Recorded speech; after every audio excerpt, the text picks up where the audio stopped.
Et hop, c'est reparti pour les exercices. Je vais prendre l'exercice ici de la bouche. Donc, la bouche, on a dit, nous avons une montagne, la deuxième. La jonction, c'est à peu près la même forme, plus souple.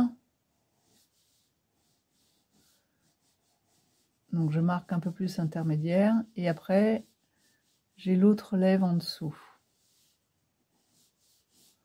Donc, l'erreur souvent qu'on commet quand on dessine des lèvres, l'erreur qui est assez commune, c'est de mettre plein de traits.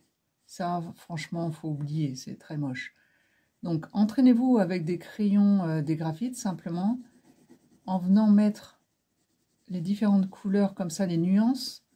Donc, si ma lèvre supérieure est foncée, elle ne va pas l'être à tous les endroits de la même façon. Là, avec ce retour-là, souvent, il y a un point de lumière, une accroche. Là, on va avoir un peu plus l'ombre parce que la lèvre rentre vers l'intérieur. Ensuite, le trait intermédiaire va être un peu plus marqué.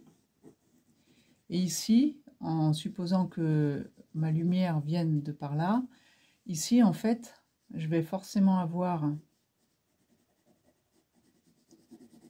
une ombre un peu plus soutenue, plus foncée sur le dessous du fait du retour de la lèvre. Et je vais éclaircir, en fait, et laisser éventuellement une zone blanche, ce qui va me permettre d'avoir un bel équilibre. Donc là, ça va être plus foncé en dessous.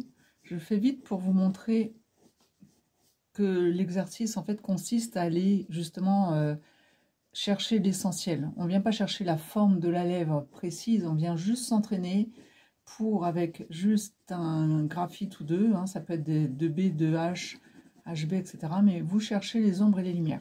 Et en fonction de la lumière qui arrive donc là, par ici, vous aurez une ombre qui va venir peut-être un peu comme ça et qui va épouser la forme générale du menton aussi. Hein.